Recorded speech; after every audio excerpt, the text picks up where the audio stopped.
Halo sob, selamat datang kembali di alur cerita film terbaru. Masih bersama saya Ponco akan menjelaskan alur cerita film yang berjudul The Iceman yang dirilis tahun 2014. Dan teman-teman yang suka dengan konten alur cerita film terbaru ini, jangan lupa subscribe dan nyalakan lonceng notifikasinya agar kalian tidak akan ketinggalan dengan video terbarunya. Bagaimana kisah Iceman selengkapnya? Mari kita bahas alur ceritanya. Film berjudul The Iceman yang dirilis tahun 2004 yang lalu dan dibintangi oleh Donnie Yen kembali sebagai pemeran utamanya. Film diawali dengan sebuah truk membawa 3 tabung besar yang entah isinya apa. Tetapi di perjalanan tiba-tiba terjadi kerusakan mesin menyebabkan truk itu pun terjun bebas dan terjatuh di rumah seorang warga yaitu bernama Pat. Akibat dari kecelakaan ini, 3 tabung itu terlempar keluar. Salah satu isinya kemudian keluar dari tabung dan ternyata adalah seorang manusia.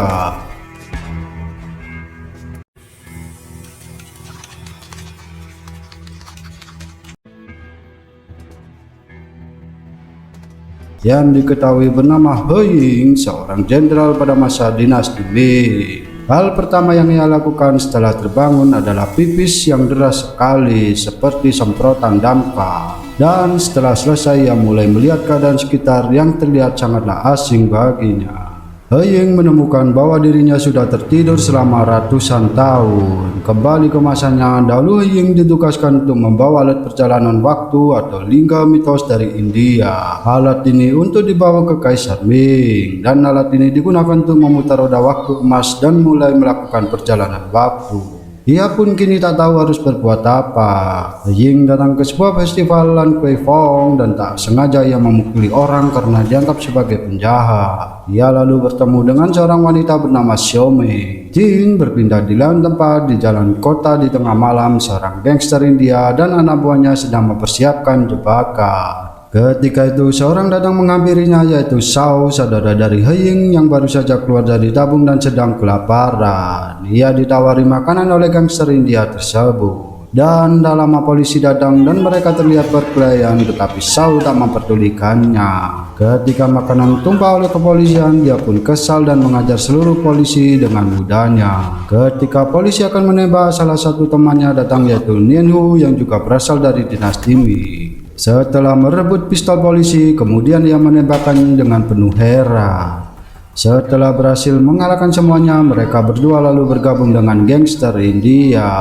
Kembali ke He Ying yang masih kebingungan melihat manusia zaman sekarang yang tak bermoral. Dan ia tahu bahwa kini negaranya sudah tak dipimpin oleh kaisar lagi. Ia pun perlahan mulai memahaminya dan berusaha untuk beradaptasi. Keesokan paginya di rumah Xiao Mei, He Ying tiba-tiba muncul mengagetkan semua orang. Ia juga memukuli teman Xiao Mei yang dilihatnya mirip dengan orang yang difitnahnya pada masa itu.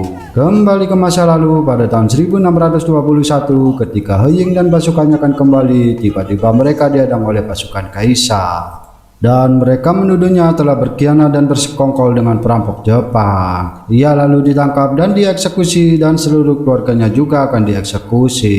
Merasa tak bersalah dan difitnah, Ying bangkit melawan pasukan kaisar. Bersama pasukan setianya, pertarungan sedang berlangsung. Tiba-tiba gunung es di belakang mereka gugur alias rontok dan He Ying pun mencoba melarikan diri. Diikuti oleh Shao dan Nian Hu, namun ras mereka bertiga terkubur rentuhan es dan tak bagaimana bisa terbangun di tahun 2013. Ia menyatakan kebingungannya dan meminta maaf kepada Slender karena tak ingin merepotkan. He Ying pun lalu pergi meninggalkan mereka.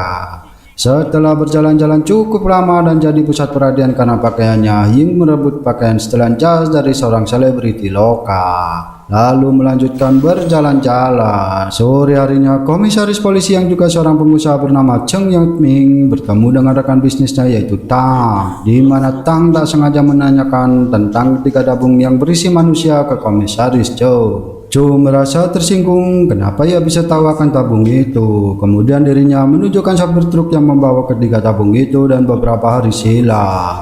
Ternyata sopir itu sudah membocorkan ke semuanya. Zhou lalu meminta Tang untuk menghabisi supirnya sendiri. Malamnya He Ying bertemu kembali dengan Xiao Mei. Kemudian He Ying menolongnya karena ia diganggu oleh beberapa pria mabuk. Setelah kejadian itu, atasannya memanggil Xiao Mei dan malah meminta uang ganti rugi. karena temannya telah memukuli stafnya. He Ying lalu menjual emas miliknya untuk membayar ganti rugi. Di saat yang sama, Xiaomei mendapat pesan bahwa ibunya akan dikeluarkan dari panti jompo karena Xiaomei telat membayar sewa selama 3 bulan. Setelah Ying menjual emasnya, Xiaomei mengambil keuntungan dari kebingungan He Ying tentang dunia modern dan membebankannya sejumlah besar uang untuk sewa makanan dan sebagainya.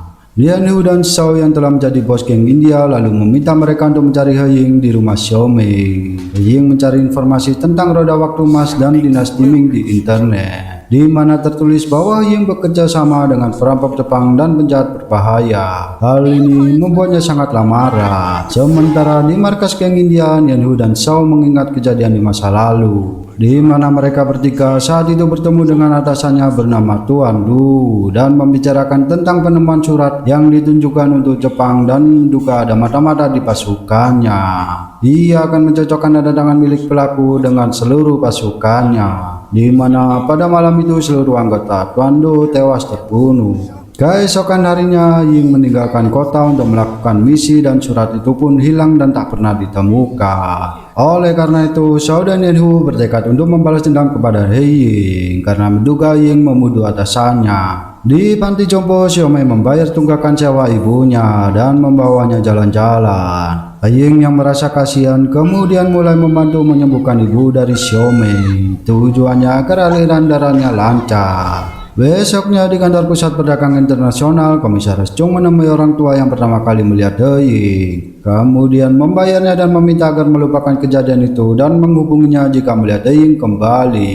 Sementara itu diketahui bahwa He Ying harus mengalami kemalangan besar, yaitu mati hidup kembali. Setelah itu kehidupannya akan berubah. Ia lalu menanam salah satu bibit datura yang diwariskan dari biksu India. Malamnya, Shao dan Lian Hu pergi ke rumah bordir untuk mencari wanita yang mulai bercocok tanam di sana alias Wik Wik. Keesokan harinya di markas kepolisian Hong Kong, Komisaris Chung meminta anak buahnya untuk melacak trio ini dan Komisaris Chung mengkhususkan ke He Ying. Dengan alat canggih milik perusahaan pemerintah yang dapat mengenali wajah, ketika He Ying sedang berjalan-jalan menelusuri kota, ia berhasil terdeteksi di markas kepolisian, tetapi mereka tidak melakukan apapun. Ternyata He Ying berjalan kembali ke rumah Pang, orang yang pertama melihatnya. Tanpa pikir panjang, Pang langsung menghubungi Chung dan setelah segeranya Chung langsung mengirim pasukan khusus alias SWAT-nya Hong Kong dan menggerebek rumah Pang. Terlihat kelekatannya dari Pang, He Ying segera menyadari dan beralasan pergi ke toilet, namun ia berpaling menyerang anggota polisi. Kemudian He Ying duduk melakukan panggilan alam alias BO dan He Ying mempersiapkan pengeboman untuk pasukan elit itu. Ketika pasukan SWAT menyerbu, mereka langsung terkena ledakan dari bom telek He Ying. Sementara He Ying berhasil melarikan diri dan meninggalkan bau yang wangi. Sekembalinya ke rumah Xiaomei yang mencari informasi tentang orang-orang yang mencoba menangkapnya dan menemukan pengusaha yang bernama Teng yang diduga sebagai dalang dari penangkapan itu. Keesokan paginya, ibu Xiaomei akhirnya meninggal karena penyakitnya.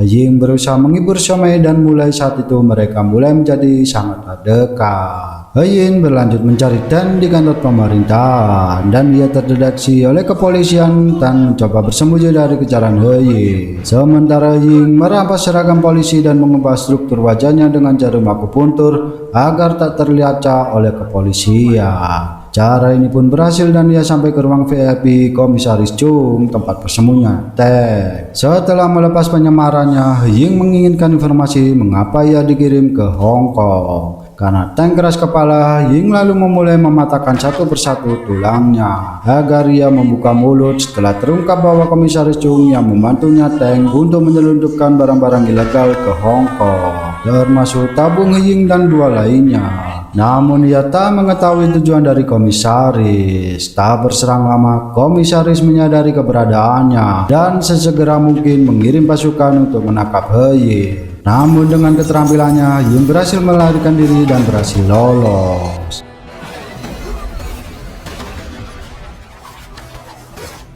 Tengah malamnya di klub malam, Shao dan saudaranya mencari keberadaan He Ying sampai tak sengaja bertemu dengan Xiaomei dan ia mengenali poster itu.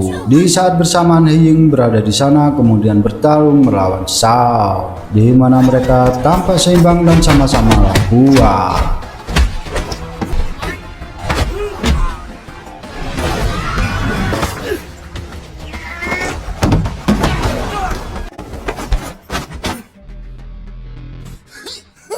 sehingga ketika ia mencoba melarikan diri dan menyelamatkan Xiaomei, ia ditembak oleh Nian Hu dan mereka terjatuh dari lantai 3. Ketika Nian Hu akan mengakhiri hidup Ying, tiba-tiba ia ditabrak oleh Xiaomei dan membawa kabur Ying. Paginya di rumah sakit, Ying dirawat bersama dengan Nian Hu, dan kepolisian juga berhasil melacak dan Shao juga mencari keberadaan mereka ke rumah sakit. Xiaomei yang sadar akan hal itu mencoba membangunkan Ying untuk membawanya kabur, namun ia terlambat. Setelah itu pihak polisi sampai di sana dan anehnya malah hanya membawa Nian Hu. Sementara Ying dibiarkan begitu saja, padahal sebelumnya ia dicari mati-matian. Apa yang terjadi? Ternyata sebelum itu Komisaris Chung mengetahui bahwa untuk menggunakan roda waktu emas diperlukan sebuah mantra, dan hanya Ying lah yang mengetahui mantra itu. Komisaris berniat untuk membawa Ying secara paksa sendirian. Shao bertemu dengan kepolisian di lift dan kemudian menyelamatkan Nian Hu, dan Ying berhasil tersadar. Lalu mereka berdua melarikan diri dari kejaran polisi serta kejaran Shao dan Nian Hu.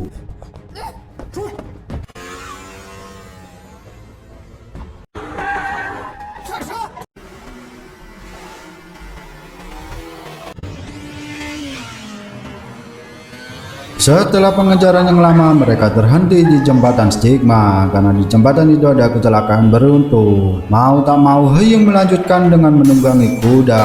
Shao dan Nian Hu juga sampai di sana menggunakan senjata mereka dari dinasti Ming. Mereka pun bertarung dengan sangatlah sengit, di mana pertarungan tak seimbangan 2 lawan 1. Namun karena pengalaman bertarung Ying jauh lebih banyak dan mengingat bahwa ia adalah jenderal pertahanan, ia mulai membalikkan keadaan.